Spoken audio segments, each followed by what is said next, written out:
自己造的。18年的比亚迪唐现在有一个很狗血的问题啊，也是常见故障，就是啊啦啦啦啦啦里头响，嗡，速度越快，这个嗡的越快。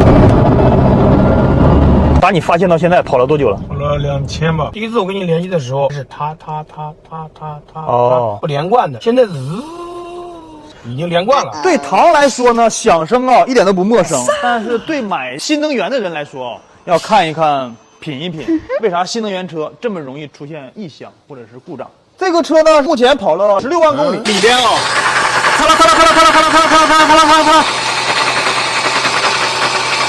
一直在响，40到60就可以4点响，我不到4遍响响，让他们能听出来。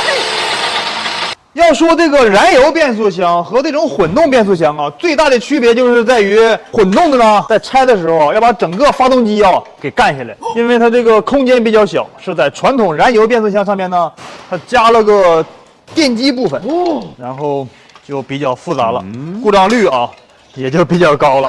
它这个发电机啊是水冷的，和传统的已经发生了很强的变化，发出的电啊直接是高压。压缩机这款也没有传统的皮带了，直接是发出的电再回到压缩机电动。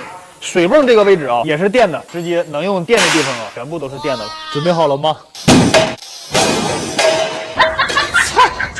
这个呢是唐的离合器啊，它是在油里泡着的。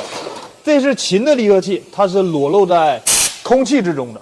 现在知道为啥秦比唐便宜了吧？湿式双离合的优点，它是传递效果好，散热快，磨损小。缺点呢？缺点贵。离合器磨损情况还好啊。通过这个油的颜色分析啊，这里边的机械轴承磨损了，导致的这么黑。油底壳拿下来啊，发现有很多铁屑了。吸铁石上啊，同样是这种碎毛毛啊。开盖了啊，看看这回这个碎屑啊，看着的就相当明显了。我这么拿手一摸啊，就知道是这坨出了问题。这是高手。要是丰田啊，它这块有结构流程，因为要调整这个轴的间隙嘛，它还会整个平面的刮，往这一镶，有力它也能尿下，不会出现这种情况。看懂了吗？买不买混动啊？